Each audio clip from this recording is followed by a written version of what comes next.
दोस्तों, अक्सर ये होता है कि जैसे हम मरीज को वेंटिलेटर पर डालते हैं तो पेशेंट के जो दूर दूर के अटेंडर रहते हैं उनके अंदर का डॉक्टर जाग उठता है और वो पेशेंट के जो घर वाले हैं उनको इस तरह का ज्ञान देते हैं। अरे भैया, वेंटिलेटर पे ले लिया क्या?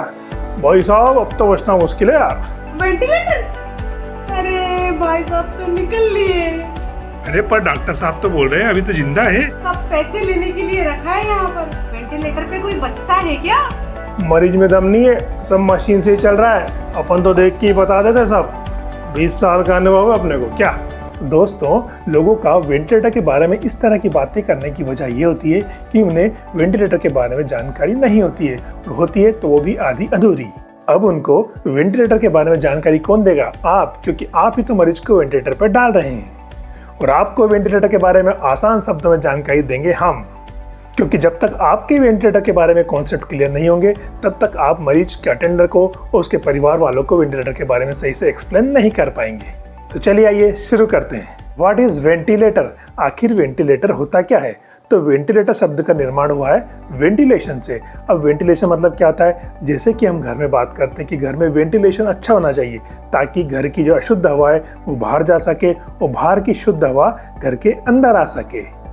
तो यही काम वेंटिलेटर मरीज के शरीर के लिए करता है। मतलब शरीर की अशुद्ध हवा कार्बन डाइऑक्साइड को शरीर से बाहर निकालता है और बाहर से शुद्ध हवा मतलब ऑक्सीजन को शरीर के अंदर पहुंचाता है। तो वेंटिलेटर एक तरह की मशीन होती है जिसका उपयोग उन मरीजों पर किया जाता है जो खुद से अच्छी तरह सांस नहीं ले पाते हैं। तो हम वेंटिलेटर मशीन के द्वारा शुद्ध हवा उनके शरीर के अंदर पहुंचाते हैं और अशुद्ध हवा शरीर से बाहर निकालते हैं। तो ये होता है वेंटिलेटर। चलिए आगे बढ़ते हैं। इंडिकेशन ऑफ वेंटिलेटर मतलब वेंटिलेटर की जरूरत कब कब पड़ती है। नंबर 1, इनसफिशिएंट ऑक्सीजनेशन मतलब जब मरीज पर्याप्त मात्रा में ऑक्सीजन नहीं ले पा रहा हो। तो इससे क्या होता है? हाइपोक्सेमिया होता है। हाइपोक्सेमिया से क्या होगा कि मरीज के बॉडी के नॉर्मल फंक्शन पर असर पड़ेगा और साथ ही ऑर्गन डैमेज होने का चांसेस होता है। तो यहाँ पर वेंटिलेटर लंग्स तक ऑक्सीजन पहुँचाता है और फिर यह ऑक्सीजन पूरी बॉडी में डिस्ट्रीब्यूट होती है। नंबर 2, इनसफिशिएंट वेंटिलेशन मतलब जब मरीज शरीर की अशुद्ध हवा या कार्बन डाइऑक्साइड को शरीर से बाहर नहीं निकाल पा रहा हो।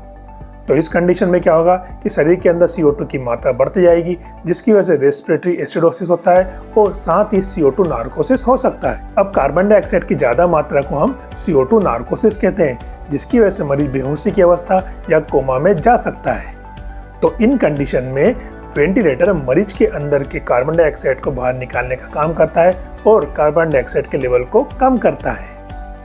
नंबर 3, एक्यूट लंग इंजरी जब मरीज के लंग्स में एस्पिरेशन या किसी ट्रॉमा की वजह से या फिर इन्फेक्शन या न्यूमोनिया की वजह से डैमेज हो गया हो तो इस कंडीशन में भी वेंटिलेटर की जरूरत पड़ती है। Number 4, severe asthma. तो अस्थमा के सीवियर अटैक में क्या होता है कि रेस्पिरेटरी वेसल्स या नलियां जो रहती हैं वो कॉन्ट्रैक्ट हो जाती हैं जिसकी वजह से हवा ना तो अंदर जा सकती है और ना ही बाहर निकल सकती है। तो ऐसी कंडीशन में रेस्पिरेटरी फेलियर हो सकता है जिससे बचने के लिए हमें वेंटिलेटर की आवश्यकता पड़ती है। नंबर 5, हेड इंजरी जब मरीज का एक्सीडेंट की वजह से ब्रेन के अंदर डैमेज हो गया और मरीज का GCS स्कोर 8 से कम हो तब हमें वेंटिलेटर की आवश्यकता पड़ती है। नंबर 6, अपर एयरवे ऑब्स्ट्रक्शन। तो इसमें लेरिंजियल एडिमा होता है या फिर एपिग्लोटाइटिस हो सकता है तो जिसकी वजह से एयरवे कॉन्स्ट्रिक्ट हो जाता है और लंग्स तक हवा नहीं पहुंच पाती है। तो ऐसी कंडीशन में वेंटिलेटर इस ऑब्स्ट्रक्शन को बाईपास कर देता है और सीधे लंग्स तक हवा डिलीवर करता है। नंबर 7, सीवियर हाइपोटेंशन जब सेप्सिस, शॉक या कंजेस्टिव हार्ट फेलियर की वजह से ब्लड प्रेशर काफ़ी नीचे चला जाता है तो ऐसी कंडीशन में भी हमें वेंटिलेटर की आवश्यकता पड़ सकती है। तो ये थे वेंटिलेटर के इंडिकेशन की कब कब वेंटिलेटर की आवश्यकता पड़ती है। अब बात करते हैं प्रिंसिपल ऑफ मैकेनिकल वेंटिलेटर। तो इसमें क्या क्या पैरामीटर शामिल होते हैं। Number 1, ventilation the process of air moving into and out of the lungs मतलब लंग्स के अंदर हवा भरना और उसको वापस बाहर निकालना। नंबर 2, ऑक्सीजनेशन मतलब ब्लड के अंदर कितनी ऑक्सीजन एब्जॉर्ब हो रही है। नंबर 3, लंग्स कंप्लायंस मतलब लंग्स के एक्सपांड और वापस कांटेक्ट होने की ability. Number 4, dead space ventilation मतलब एयर का वह पार्ट जो गैस एक्सचेंज में हिस्सा नहीं लेता है। नंबर 5, रेस्पिरेटरी फेलियर इसमें लंग्स ब्लड को ऑक्सीजनेट नहीं कर पाते हैं, शरीर से कार्बन डाइऑक्साइड को बाहर नहीं निकाल पाते हैं। तो ये थे principle of mechanical ventilator. Invasive versus non invasive ventilation. तो इन्वेजिव वेंटिलेशन में क्या होता है कि मरीज को सबसे पहले इंट्यूबेट किया जाता है। तो इसमें लेरिंगोस्कोप के द्वारा एंडोट्रेकियल ट्यूब को मरीज के ट्रेकिया के अंदर डाला जाता है, फिर इस ट्यूब को वेंटिलेटर से कनेक्ट किया जाता है। और दूसरा होता है नॉन इन्वेजिव वेंटिलेशन। तो इसमें मरीज को इंट्यूबेट नहीं किया जाता है, इसमें एक बड़े मास्क के द्वारा पॉजिटिव प्रेशर से ऑक्सीजन या हवा को मरीज के लंग्स के अंदर भेजा जाता है। ये दो टाइप का होता है। नंबर 1 सीपेप मतलब कंटिन्यू पॉजिटिव एयरवे प्रेशर, और दूसरा होता है बाईपेप मतलब by manual positive airway pressure. तो ये था invasive and non invasive ventilation में डिफरेंस। Ventilator setting. तो वेंटिलेटर की सेटिंग में हमें क्या क्या पैरामीटर देखने को मिलते हैं। Number 1 mode. इसमें हम ये डिसाइड करते हैं कि मरीज को कौन से मोड पे रखना है, जैसे कि CMV, SIMV, pressure support, CPAP and BiPAP. Number 2 VT या टाइडल वॉल्यूम। यह दर्शाता है कि एक रेस्पिरेटरी साइकिल में कितनी हवा लंग्स के अंदर जा रही है और बाहर निकल रही है। तो आसान शब्दों में कहें तो एक सांस में अंदर लेने वाली और छोड़े जाने वाली हवा की मात्रा को ही हम टाइडल वॉल्यूम कहते हैं। इसकी नॉर्मल वैल्यू 5 to 10 ml पर kg बॉडी वेट होती है। नॉर्मल हेल्दी मेल में इसकी वैल्यू 500 ml एंड फीमेल में इसकी वैल्यू 400 ml के आसपास होती है। नंबर 3 पे आता है respiration rate, number of breath पर मिनट, मतलब 1 मिनट में हम कितनी सांस लेते हैं वो रेस्पिरेशन रेट होती है। नंबर 4 पे आता है FiO2 मतलब फ्रैक्शन ऑफ इंस्पायर्ड ऑक्सीजन। इसकी वैल्यू 21 से 100% के बीच में होती है। अब इसकी वैल्यू को हम 21% से कम सेट नहीं कर सकते, क्योंकि इन्वायरमेंट में भी 21% ऑक्सीजन मौजूद होती है जो कि हम नॉर्मली ब्रीथ में लेते हैं। अब मरीज के SpO2 और PaO2 के आधार पर हम FiO2 की मात्रा को कम ज़्यादा करते हैं। नंबर 5 पे आता है PEEP मतलब positive and expiratory pressure. It apply at the end of expiratory phase two prevent collapse of alveoli. तो पीप को आसान शब्दों में समझते हैं कि जैसे कि एक बैलून होता है। अब बैलून को हम फुला देते हैं। अब फुलाने के बाद क्या करते हैं, हम उसके सिर पे एक नॉट या गठान लगा देते हैं। इस गठान का काम क्या होता है कि यह इस बैलून की हवा को बाहर नहीं निकलने देती है, जिससे आपका बैलून वापस पिचकता नहीं है। तो ठीक उसी तरह पीप का काम होता है, जैसे कि नाम से समझ में आ रहा है, पॉजिटिव एंड एक्सपायरेटरी प्रेशर। तो एक्सपायरेशन के एंड में लंग्स के अंदर जो पॉजिटिव प्रेशर होता है जो कि लंग्स को कोलैप्स होने से बचाता है। इसकी normal value 5 to 12 centimetre of H2O होती है। Number 6 flow rate. इसकी normal value 40 to 100 litre per minute होती है। यह एयर की वो मात्रा होती है जो लंग्स के अंदर वेंटिलेटर के द्वारा डिलीवर की जाती है। Number 7 IE ratio. तो यह इंस्पिरेशन और एक्सपिरेशन का रेशियो होता है। इसकी नॉर्मल वैल्यू 1:2 होती है, मतलब एक्सपिरेशन का टाइम इंस्पिरेशन से ज़्यादा होता है। Number 8 alarm. तो हमें वेंटिलेटर में 2 तरह के अलार्म सुनाई देते हैं। नंबर 1 हाई प्रेशर अलार्म और दूसरा होता है लो प्रेशर अलार्म। अब हाई प्रेशर अलार्म में क्या हो सकता है कि ट्यूब डिसलोकेट हो सकती है, या पेशेंट ट्यूब को बाइट कर रहा हो, या फिर सिक्रेशन के कारण ट्यूब ब्लॉक हो गई हो और लंग्स तक एयर नहीं पहुंच पा रही हो। अब लो प्रेशर अलार्म में क्या हो सकता है, या तो ट्यूब डिस्कनेक्ट हो गई हो या फिर एयर लीकेज हो रहा हो। नंबर 9 पे आता है trigger sensitivity. The amount of negative pressure needed to trigger a patient's breath is called sensitivity trigger। आसान शब्दों में कहें तो सेंसिटिविटी ट्रिगर क्या होता है कि एक नेगेटिव प्रेशर होता है जो वेंटिलेटर को अलार्म देता है ब्रीथ स्टार्ट करने के लिए। यहाँ ऑक्सीजन का परसेंटेज होता है जो कि एयर में मिक्स होकर हर रेस्पिरेटरी साइकिल्स में लंग्स के अंदर पहुँचता है। इसकी वैल्यू -1 से -2 के बीच होती है। तो ये थे वेंटिलेटर की सेटिंग के पैरामीटर्स। अब बात करते हैं कि वेंटिलेटर में कौन कौन से मोड्स होते हैं। नंबर 1 CMV मोड या कंट्रोल मोड वेंटिलेशन। जब मरीज गंभीर अवस्था में होता है तो मरीज को सबसे पहले हम CMV मोड पर ही रखते हैं। इसमें मरीज को कुछ एफर्ट नहीं करना होता है, वो सारा कंट्रोल वेंटिलेटर के हाथ में ही होता है। यह mode positive and negative pressure generate करके मरीज के लंग्स के अंदर एयर भेजता है और वापस बाहर भी निकालता है। इस मोड में हम पहले से ही एक fix tidal volume, respiratory rate और पीप सेट कर देते हैं। इस मोड में मरीज को फुल वेंटिलेटर सपोर्ट दिया जाता है। इस मोड का उपयोग सीवियर न्यूरोलॉजिकल डिटोरिएशन में, हेड इंजरी में, एक्यूट रेस्पिरेटरी डिस्ट्रेस सिंड्रोम में, रेस्पिरेटरी फेलियर में, या फिर सर्जरी के दौरान, या फिर मरीज को जब डीप सेडेशन में रखना होता है तब भी इसका उपयोग किया जाता है। तो ये था CMV या कंट्रोल मोड वेंटिलेशन, मतलब सारा कंट्रोल वेंटिलेटर के हाथ में है।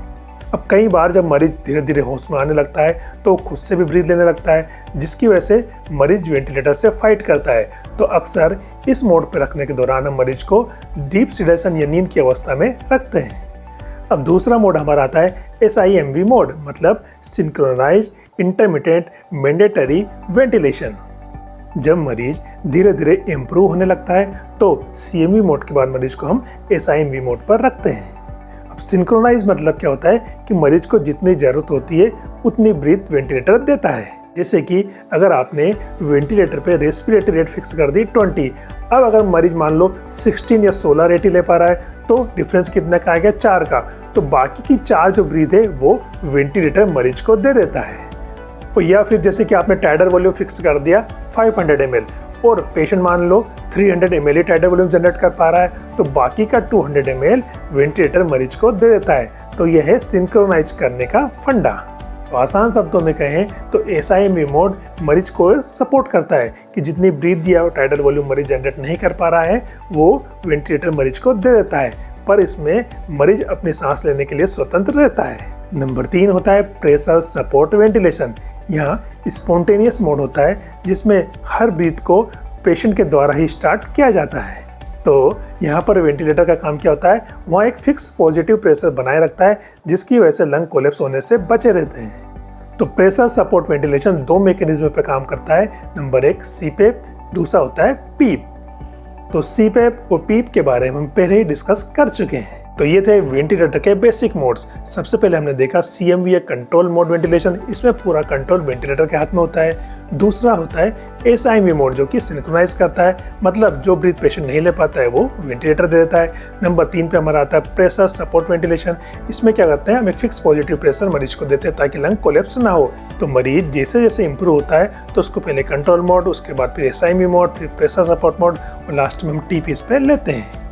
Monitoring of ventilated patient. तो अगर पेशेंट वेंटिलेटर पे है तो हमें क्या क्या चीज़ें मॉनिटर करनी चाहिए। नंबर 1 वाइटल साइंस, मतलब BP, पल्स, टेम्परेचर, ये सब हमें चेक करते रहना चाहिए। नंबर 2 हमें ब्रीथ साउंड चेक करना चाहिए जो कि हमें चेस्ट के ऑस्कल्टेशन पे पता पड़ते हैं। नंबर 3 हमें चेस्ट की इमेजिंग जैसे एक्सरे या CT स्कैन करके देखना चाहिए कि मरीज में कितना सुधार हो रहा है। नंबर 4 चेस्ट मूवमेंट, हमें मरीज के चेस्ट की मूवमेंट देखना चाहिए, उससे हमें यह अंदाजा लगता है कि मरीज के लंग्स अच्छे से एक्सपांड हो रहे हैं या नहीं हो रहे हैं। नंबर 5 ABG एनालिसिस, हमें रूटीनली ABG करके देखना चाहिए और उसमें PaO2 और PCO2 की मात्रा देखना चाहिए। नंबर 6 कैप्नोग्राफी टेस्ट, यह कार्बन डाइऑक्साइड के मेजरमेंट के लिए किया जाता है। और नंबर 7 सेरिब्रल परफ्यूजन प्रेशर भी हमें चेक करना चाहिए। तो ये थे बेसिक पैरामीटर्स जिन्हें हम जब मरीज वेंटिलेटर पर होता है तो इसकी मॉनिटरिंग करते रहना चाहिए। विनिंग फ्रॉम वेंटिलेटर, मतलब मरीज को धीरे धीरे वेंटिलेटर से हटाने की प्रोसेस। तो जैसे जैसे मरीज में सुधार होने लगता है हम मरीज की वेंटिलेटर के मोड चेंज करते जाते हैं। सबसे पहले CMV मोड, उसके बाद फिर SIMV मोड, फिर प्रेशर सपोर्ट मोड, उसके बाद हम मरीज को TPs मतलब वेंटिलेटर से हटा के सिंपल TPs पर रख देते हैं और देखते हैं कि अगर मरीज अच्छे से सांस ले रहा है तो फिर हम मरीज को एक्सट्यूबेट कर देते हैं। क्राइटेरिया ऑफ एक्सट्यूबेशन, मतलब मरीज को एक्सट्यूबेट करने का एक क्राइटेरिया होता है कि कब आप मरीज की ट्यूब को निकाल सकते हैं। तो इसमें क्या क्या आता है। नंबर 1 एडिक्वेट ऑक्सीजनेशन, हम SpO2 और PaO2 चेक करते हैं कि अगर इसकी वैल्यू 90 से ऊपर हो और PaO2 की वैल्यू ABG में 80 से ऊपर हो तो मरीज को एक्सट्यूबेट कर सकते हैं। नंबर 2 एडिक्वेट वेंटिलेशन, जब मरीज अच्छे से टाइडर वॉल्यूम जनरेट कर रहा हो और CO2 को वॉश आउट कर रहा हो और उसकी रेस्पिरेशन रेट अच्छी हो तो भी हम मरीज को एक्सट्यूबेट कर सकते हैं। नंबर 3 हीमोडायनेमिकली स्टेबल, मतलब जब मरीज का ब्लड प्रेशर और पल्स नॉर्मल रेंज में हो। नंबर 4 न्यूरोलॉजिकल कॉन्शियसनेस, मतलब जब मरीज कॉन्शियस हो और आपकी कमांड को फॉलो कर रहा हो। नंबर 5 कफ रिफ्लेक्स प्रेजेंट हो, जब हम मरीज से खांसी करने का बोले तो वो खांसी कर सके। अब आखिरी बात कर लेते हैं risk and complication of ventilator.